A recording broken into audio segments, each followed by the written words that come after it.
একজন মাঠে মাঠে ঘুরছে, আর এক পাগল এসে জিজ্ঞেস করছে, ঘুরছো কেন? ঘুরবো না, আগামীকাল কোরবানির দিন, গরু তালাশ করতেছি, গরু পাচ্ছি না, বাজারে টাজারে ঘুরলাম, আবার আর এক বাজারে যাচ্ছি। আরে বাজারে বাজারে গরু কেন? মাঠে কত গরু আছে, একটা ধরে জবাই দিলেই তো হয়। লোকটি বলছে, দেখো পরের গরু জবাই দিলে তাতে গোনা হবে। কয় না, তুমি অঙ্ক বোঝো না। গরু জারি হোক, কোরবানির দিনে গরু জবাহ যদি করো তাহলে সব তো একটা হবে। কোরবানি উপলক্ষে জবাহ করছে, একটা সব পাবা না? তো কোরবানির জন্য একটা সব হবে, আর চুরির জন্য অবশ্যই একটা পাপ হবে।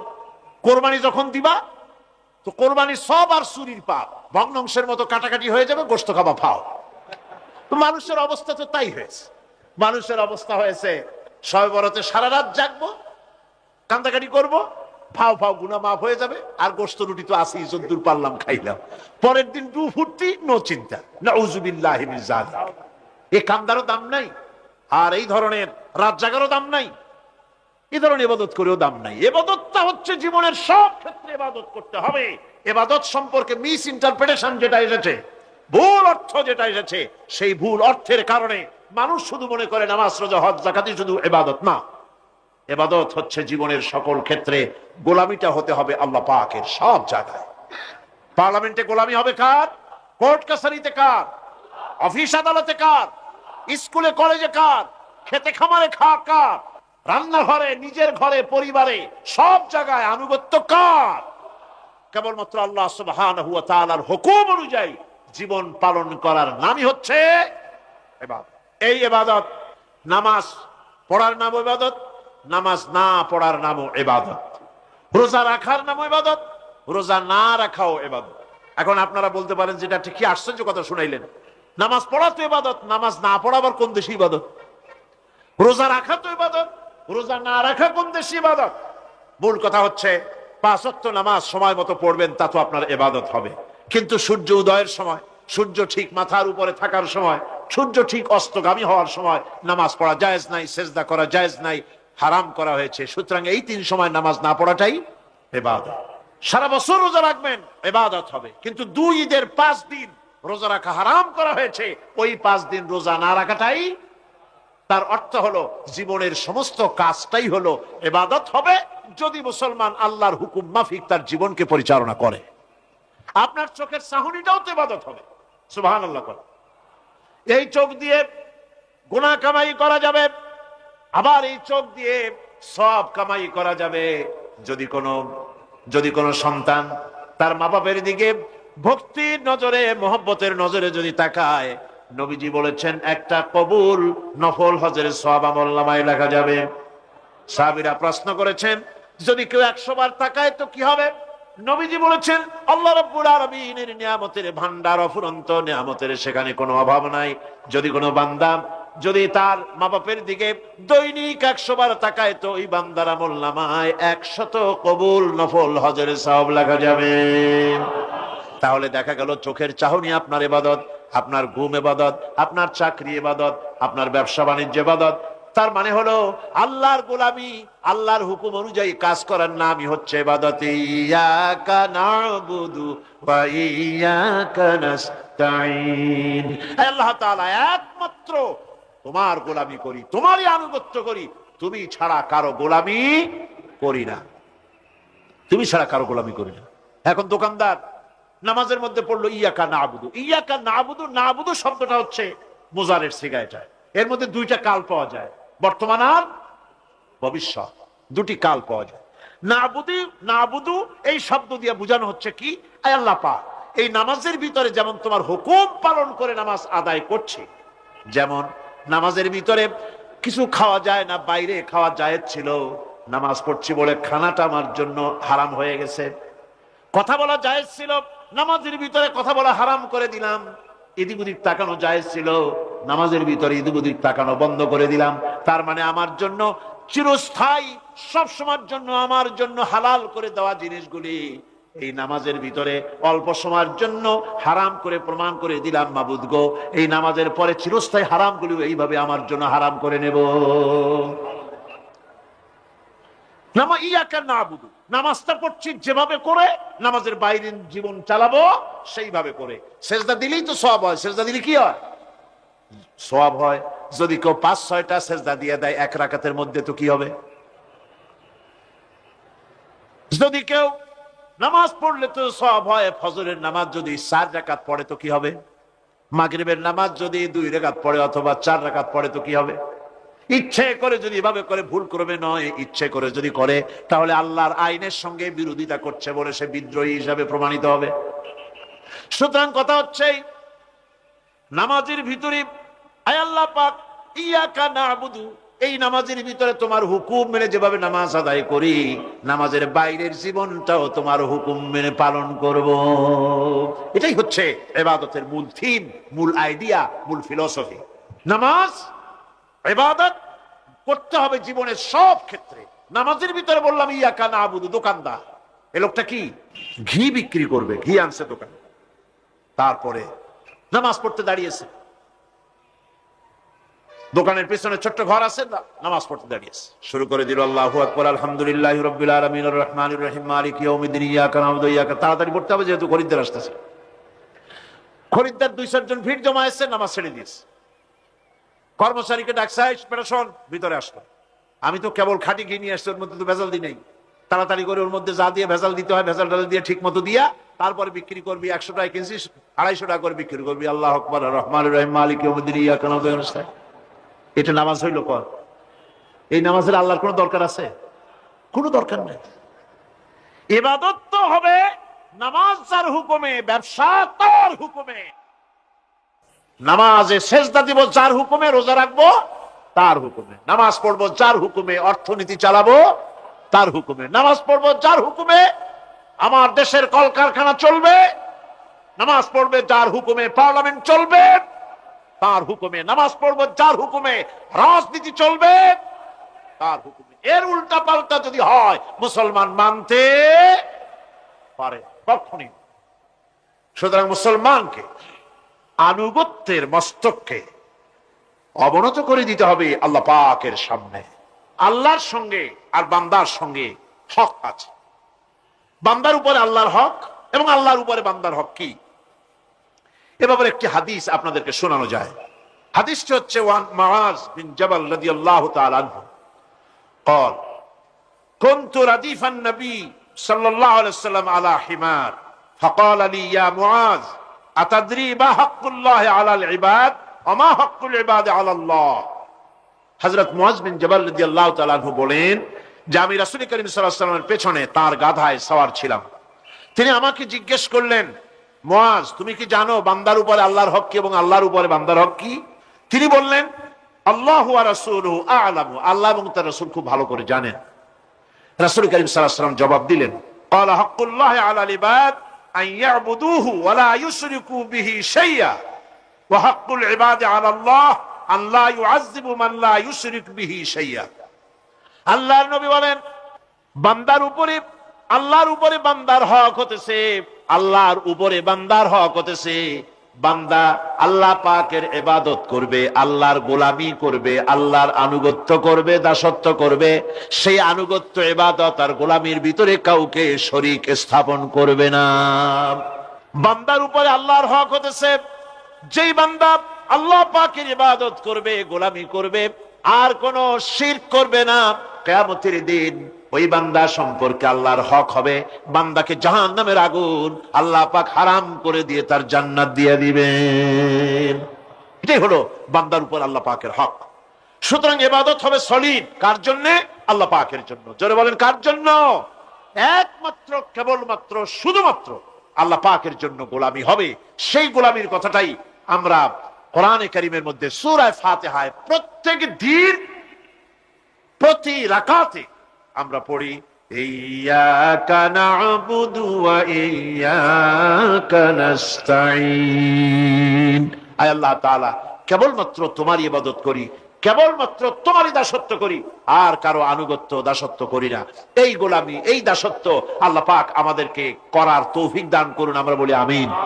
আমাদের জীবনে ওঠায় বসায়, চলায় ফেরায়, বক্তৃতায়, ভাষণে, বিয়েতে, শাদীতে, আমাদের ইলেকশনে, আমাদের নির্বাচনে, আমাদের অর্থনীতিতে, রাজনীতিতে, আমাদের সমাজনীতিতে, পরিবারের নীতিতে, জীবনের সব ক্ষেত্রে আমরা গোলামি যেন করতে পারি কার? নামাজের ভিতরে যে কথাটা বলি, এই কথাটা যেন আমাদের বাস্তব জীবনে আমরা কার্যকরী করতে পারি। আল্লাহ পাক যেন তৌফিক দান করেন। বিশ্বকবি, কবি সম্রাট আল্লামা ডক্টর ইকবাল কি সুন্দর করে বলেছেন, আজ ভি হো জো ইব্রাহিম কা ইমা পয়দা, আজ ভি হো जो इब्राहिम का इमां पैदा आ कर सकती है एक अंदाज गुलिस्तां पैदा। ইব্রাহিমের ইমান যদি আজও কোথাও হয় বিদ্যমান, করতে পারেন অগ্নিকুণ্ডে খুবসুরত এক গুলিস্তান। এখনো যদি ইব্রাহিমের ইমান যদি কারো মধ্যে জাগ্রত হয় আর তাকে যদি আগুনে ভালানো হয়, সে আল্লাহ আজও আছেন না? নাই? আছে কিনা? আল্লাহু লা ইলাহা ইল্লা হুয়াল হাইয়ুল কাইয়ুম। পড়েন সবাই, আল্লাহু লা ইলাহা ইল্লা হুয়াল হাইয়ুল কাইয়ুম। তিনি সদা জাগ্রত, তিনি চিরঞ্জীব। সুতরাং মহান শক্তিধর আল্লাহ পাক, তার হচ্ছে সব গোলাম। তুমি গোলাম হইয়া আর এক গোলামের কাছে হাত পাতো, সে তোমারে কিচ্ছু দিতে পারবে না। আমি দৃষ্টান্ত দিতে গিয়ে বলি, একজন ভিক্ষুক সে যদি আর একজন ভিক্ষুকের কাছে গিয়ে বলে, ভাই আমারে 10টা টাকা দাও, সে 10 টাকা পাবে কই? সারাদিন খয়রাত করিয়া পাইছে মোটে 5 টাকা। তোমার তো 10 টাকা দিতে পারবে না। ও ভিক্ষুক, তুমিও ভিক্ষুক। সুতরাং গোটা বিশ্ববাসী হচ্ছে আল্লাহ পাকের কাছে ভিক্ষুক। সবগুলি কি ভিক্ষুক? প্রধানমন্ত্রী হোক, প্রেসিডেন্ট হোক, প্রধান সেনাপতি হোক, আল্লাহ পাকের দরবারে এগুলি কিচ্ছুই না। এগুলি সব কি? গোলাম আর গোলাম। সুতরাং মাথা নত করা যাবে না কারো সামনে।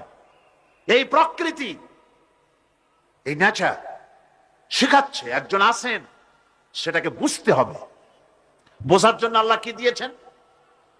কি বোঝার জন্য আল্লাহ পাক মানুষকে ব্রেন দিয়েছেন, বিবেক দিয়েছেন।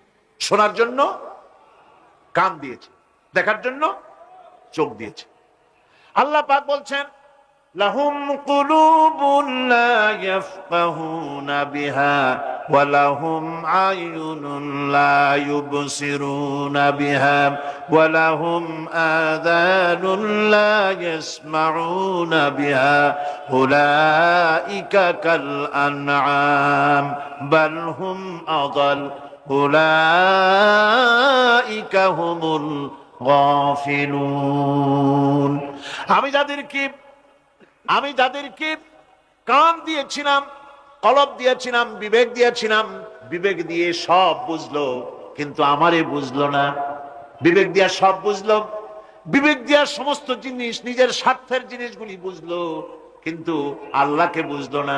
কান দিয়েছিলাম শোনার জন্য, গান শুনলো, বাজে কথা শুনলো, সব শুনলো, কিন্তু হকের দাওয়াত তার কানের মধ্যে ঢুকলো না। হক বুঝলো না, হক শুনলো না, হক দেখলো না, সত্যকে চিনতে পারলো না। আল্লাহ পাক বলেন, উলাইকা কাল আনআম, এরা হলো চতুষ্পদ জানোয়ার, জানোয়ার পশু। আল্লাহ কয় না, খালি পশু কইলে সারে না, বাল হুম আদাল, একেবারে পশুর চাইতেও নিকৃষ্ট। কারণ কি? কারণ হলো পশু অবিশ্বাসী নয়, পশু কাফের নয়, পশু মুশরিক নয়, পশু মুরতাদ নয়, পশু নাস্তিক নয়। ঠিক কিনা? সুতরাং পশুর চাইতেও খারাপ, পশুর চাইতেও খারাপ। পশু যেটা বোঝে তাও বোঝে না। পশু তো অন্তত মালিকের আনুগত্য করে, তার কথা শোনে, যার খায় তার কথা শোনে। কুত্তাটাও, কুকুরও যার খায় তার কথা শোনে। ঠিক কিনা গণ? অথচ যে আল্লাহ রাব্বুল আলামিন খেতে দিলেন, পড়তে দিলেন, সব কিছু দিলেন, তার ইবাদতটা বুঝতে চেষ্টা করলো না, তার ইবাদত বুঝতে চেষ্টা করলো না, তার গোলামি করতে জানলো না। সুতরাং এগুলি হচ্ছে উলাইকা কাল আনআম, এগুলি চতুষ্পদ জন্তু এবং জানোয়ারের মতো, বরং তার থেকেও নিকৃষ্ট। মানুষকে আল্লাহ পাক জ্ঞান দিয়েছিলেন, সেই জ্ঞান দিয়ে সে দূরবীন আবিষ্কার করলো, জ্ঞান দিয়ে দূরবীন আবিষ্কার করলো, যাতে করে শকুনের চাইতেও তীক্ষ্ণ দৃষ্টি সম্পন্ন হয়। সে গাড়ি আবিষ্কার করলো, যাতে করে চিতাবাঘের চাইতেও বেশি দৌড়াইতে পারে। সে সাবমেরিন আবিষ্কার করলো, যাতে করে মাছের চাইতেও বেশি দ্রুতগামী হয়ে চলতে পারে পানির তলা দিয়া। সব কিছুই করলো, কিন্তু তার মনুষ্যত্বকে বাড়াইতে পারলো না, মনুষ্যত্বকে বাড়াতে পারলো না। এই মনুষ্যত্বই ছিল সবচেয়ে বড় জিনিস। কবি বলছেন, মুঝে ये डर है कि दिले जिंदा तू ना मर जाए, मुझे ये डर है कि दिले जिंदा तू ना मर जाए, कि जिंदगानी इबारत है तेरे जीने से, मुझे ये डर है कि दिले जिंदा तू ना मर जाए। আমার এই ভয় হয়, হে আমার জীবন্ত আত্মা, তোর না অপমৃত্যু হয়ে যায়, কারণ তোর যদি অপমৃত্যু হয় তাহলে আমার তো বেঁচে থাকার কোনো লাভ নাই। আমরা তো আমাদের আত্মা, জীবিত আত্মাকে মেরে ফেলছি, জীবিত আত্মাকে মেরে ফেলছি, আত্মাকে বিকশিত করছি না। আত্মাকে বিকশিত করতে হবে। এই আত্মা বিকশিত হবে কিভাবে? সব জিনিসের খাবার আল্লাহ পাক এই জমিনে তৈরি করেছেন, ঠিক কিনা করে? সকলের খাবার এই জমিনে। মানুষ যেহেতু তৈরি হয়েছে এই মাটি দিয়ে, সেই জন্য আল্লাহ রাব্বুল আলামিন মানুষের খাবার মাটি দিয়ে তৈরি করে দিয়েছেন। কলা দিয়েছেন, কচু দিয়েছেন, আলু দিয়েছেন, মূলা দিয়েছেন, তাল দিয়েছেন, বেল দিয়েছেন, মাছ দিয়েছেন, তরকারি দিয়েছেন, পনির দিয়েছেন, দুধ দিয়েছেন, গোশত দিয়েছেন। খাবারের কোনো অভাব রাখেন নাই, সব মাটি দিয়েছে। কিন্তু যেই রুহটা আমাদের ভিতরে, যে আত্মাটা আমাদের মধ্যে, যে আত্মা থাকলে পরে বাঁচি, আত্মা না থাকলে পরে মরে যাই, সেই রুহের খাবার আমরা কেউ দিতেছি না। রুহটা কি? আল্লাহ পাক বলছেন, নবী আপনাকে প্রশ্ন করা হয়, ওয়ায়াসআলুনাকা আনির রূহ কুলির রূহু মিন আমরি রাব্বি। নবী হে, প্রশ্ন করা হয় রূহ কি জিনিস? এর জবাব হচ্ছে এই, বলে দিন রূহ হচ্ছে আল্লাহর একটু অর্ডার, একটু হুকুম তোমার ভিতরে কাজ করছে। ওই রূহেরও কিছু খাবার আছে, ওই রূহেরও কিছু খাবার আছে। সেই রূহকে খাবার জমিনে তৈরি হবে না। রূহ গোশত খাবে না, পনির খাবে না, দুধ খাবে না, সর খাবে না, ফল খাবে না, কি খাবে? রূহের খাবার।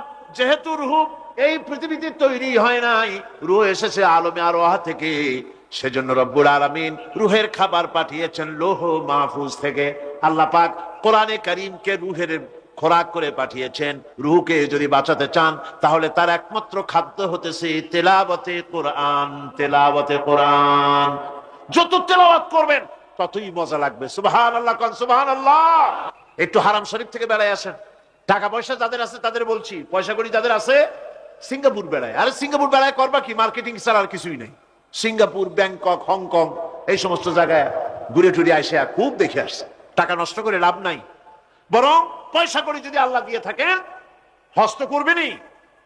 পয়সা করি বেশি থাকলে রমজান মুবারকে ওমরা করে এসেন। রাসূল করিম সাল্লাল্লাহু আলাইহি ওয়াসাল্লাম বলেছেন, যে ব্যক্তি রমজান মুবারকে ওমরা করলো সেজন্য আমার সাথে হজ আদায় করলো। কেন বলছি? এই জন্য বললাম, আল্লাহ পাক আমাকে কয়েকবার নসিব করেছেন। সেখানে যখন রমজান মুবারকে যখন তেলাওয়াত হতে থাকে তারাবিহের ভেতরে, মনে হচ্ছে যেন আকাশ থেকে ওহী নাজিল হতেছে। মানুষের চোখের পানি, নাকের পানি একাকার হয়ে যায় হারাম শরীফের ভিতরে। সেখানে তো মুনাজাত সারা বছর মুনাজাত হয় না, মুনাজাত হয় রমজান মুবারকে বেতেরের নামাজের ভিতরে। বেতেরের নামাজের ভিতরে ইমাম সাহেব হাত তুলে মুনাজাত করেন। অন্তত 8 থেকে 10 লক্ষ মানুষ হজের মৌসুমের মতো কাঁদতে কাঁদতে পাগল হয়ে যায়। কোরআন কি মজা! কোরআন হচ্ছে রুহের খাবার। আমরা তো রুহের খাওয়াই না।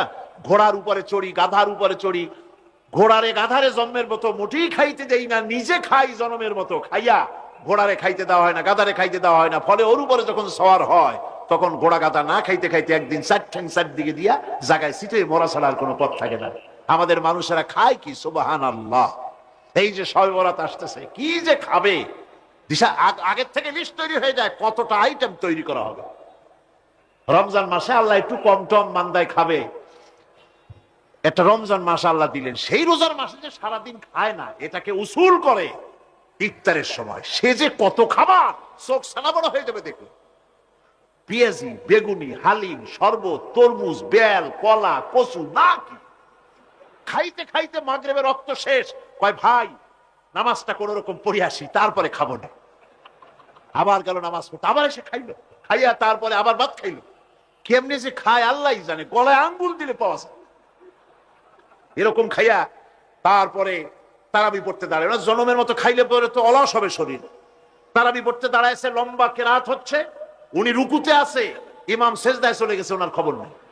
অথবা উনি সেজদায় পড়ে আছেন, ইমাম কোথায় উঠে গেছে তার খবর নেই। সুতরাং নিজে খাইয়া পেটটারে দুম্বার মতো সাইজ বানাইয়া কোনো লাভ নাই। পেট বড় বানাবেন না, সিনা বড় বানান। সিনা বড় বানান, সিনার ভিতরে কোরআন ধারণ করেন, মজা পাবেন। এই আল্লাহ রাব্বুল আলামিন এত বড় নিয়ামত, এই কোরআন, এর থেকে বড় নিয়ামত পৃথিবীতে আর নাই। শ্রেষ্ঠ নিয়ামত, এর থেকে বড় নিয়ামত আছে ভাই? এই শ্রেষ্ঠ নিয়ামতকে পড়তে শিখুন, বুঝতে শিখুন, হেদায়েতের সবের মধ্যে আছে। সুতরাং আল্লাহ রাব্বুল আলামিন মনুষ্যত্বকে, আত্মাকে বিকাশ করার জন্য কোরআনে কারীম দিয়েছিলেন। মানুষ এই জ্ঞান দিয়ে আবিষ্কারের পিছনে চলে গেল। হ্যাঁ, আবিষ্কার দরকার আছে, মোটেই আমি এটাকে অস্বীকার করি না, সব দরকার, কিন্তু সেই সাথে আল্লাহ পাকের সাথে যে সম্পর্কটা থাকা দরকার ছিল, সেই সম্পর্ক থেকে মানুষ নিজেকে বিচ্ছিন্ন করেছে। কোরআনে কারীমে আল্লাহ পাক বলছেন, লাকাদ খালাকনাল ইনসানা ফি আহসানি তাকওয়িম। সব থেকে সুন্দর করে বানিয়েছি কারে? মানুষ। চিল্লা এখন কারে? মানুষ হলো সবচাইতে সুন্দর, সবচাইতে সুন্দর সৃষ্টি আমার। ওগুলা, এই মানুষগুলি হচ্ছে আশরাফুল মখলুকাত। মানুষ কি মখলুকাত? সৃষ্টির সেরা। আপনারা সৃষ্টির সেরা হইলেন কি দিয়া? আপনারা কি বাঘের মতো দৌড়াতে পারেন? বল্লার মতো হুল ফুড়াইতে পারেন? কুত্তার মতো কামড়াইতে পারেন? হাতির মতো শক্তি আছে? গরিলার মতো শক্তি আছে? মাছের মতো সাঁতরাইতে পারেন? সাপের মতো ক্রুদ্ধতা আছে? সিংহের মতো হিংস্রতা আছে? তো কিসের, কোন দিক থেকে আপনি আশরাফুল মখলুকাত হলেন? আশরাফুল মখলুকাত হয়েছেন জ্ঞানের কারণে। কিসের কারণে? সেই জ্ঞানটার জন্যই তো আপনি সৃষ্টির সেরা। এই সৃষ্টির সেরা মানুষ, সুন্দর মানুষ, এই মানুষগুলি সুম্মা রাদাদনাহু ফি আসফালা সাফিলিন, সুম্মা রাদাদনাহু আসফালা সাফিলিন। এই মানুষ নিচে নামতে নামতে এত নিচে নামে, শয়তান অবাক হয়ে গালে হাত দিয়া নিচের দিকে তাকাইয়া দেখে আর চিন্তা করে এর দূর নামলো কেমনে। শয়তান অবাক হয়ে যায় মানুষের অবস্থা দেখে। আজ America, British parliament, American parliament আইন পাশ করে পুরুষে পুরুষে বিবাহ জায়েজ করে দিয়েছে সেখানে। নাউযুবিল্লাহি মিন যালিক। শয়তানের চাইতে নিকৃষ্ট। শয়তান ওই সব কাম জানেও না, বোঝেও না। শয়তান তো ভালো, কুত্তাও জানে না, ঠিক কিনা কন? কুকুরেও সমকামিতা করে না, শুয়ারেও করে না, গাধায়ও করে না। মানুষ কোথায় নামছে?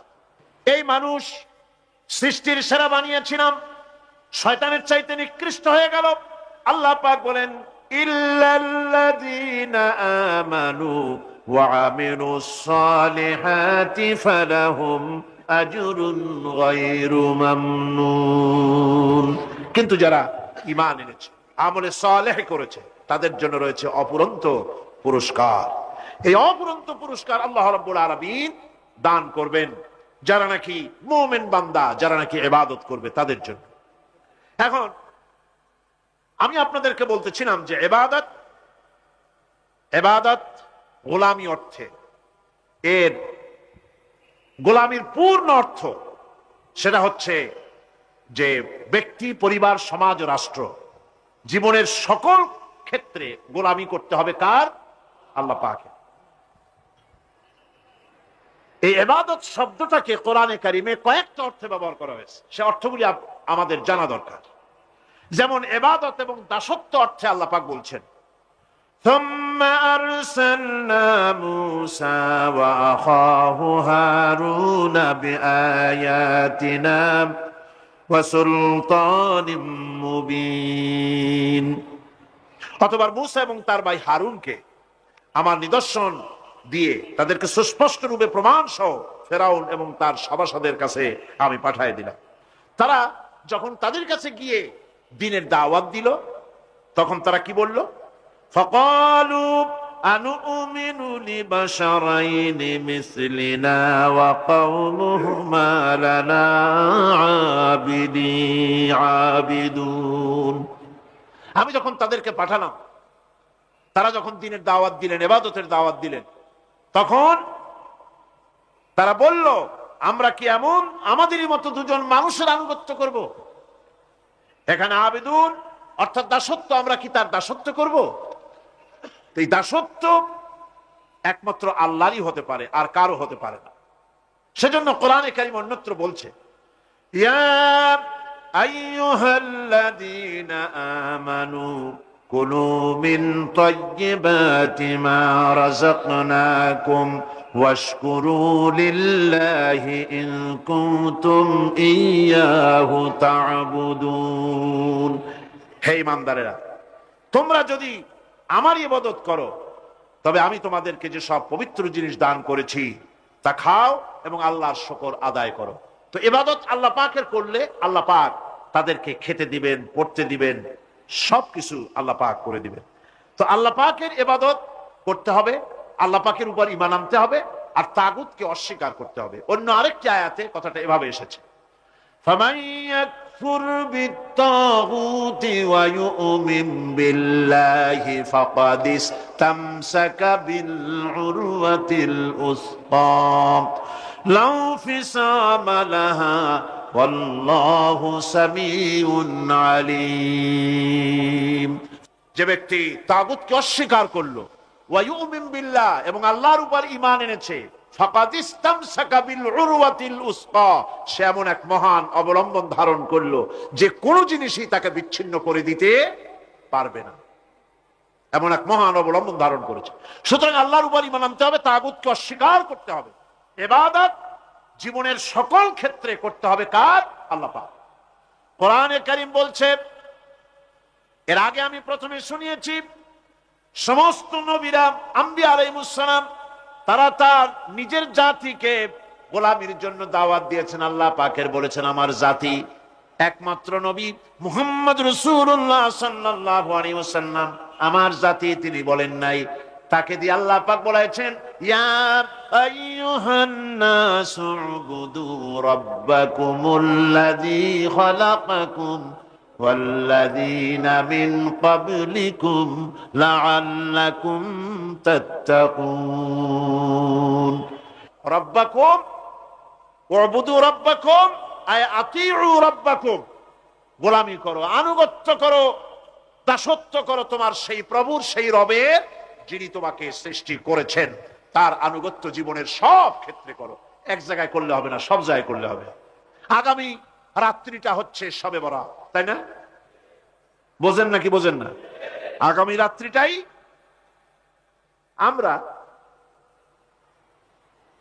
আমরা হচ্ছে সেই ধরনের মানুষ, মিনিমাম লেবার ম্যাক্সিমাম প্রফিট।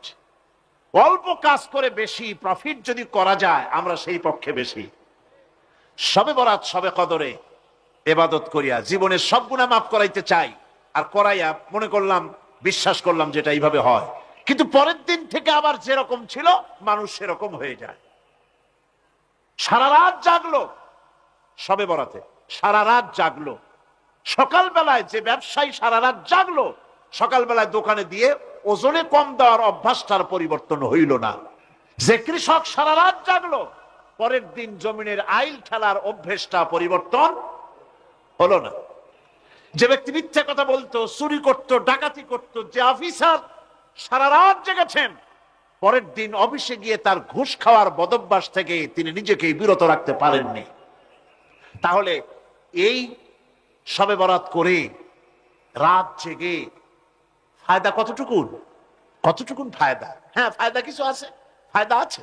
সেটা হলো পায়াস খাওয়া, সেটা হলো গোশত খাওয়া, রুটি খাওয়া, এই ফায়দা তো হবেই, এগুলি হয়। কিন্তু আপনার মূল ফায়দা হবে কি করে যদি আপনার অভ্যাসের পরিবর্তন না হয়? কথা বোঝেন কিনা? মূল অভ্যাসের তো পরিবর্তন করতে হবে। মৌলানা মৌলবীরা ছাড়া কোরআন বুঝবো না, এই কথাটা হলো শয়তানের বড় রকমের একটি ওয়াসওয়াসা। আল্লাহ পাক নিজেই বলছেন কোরআন বোঝা কঠিন না সহজ।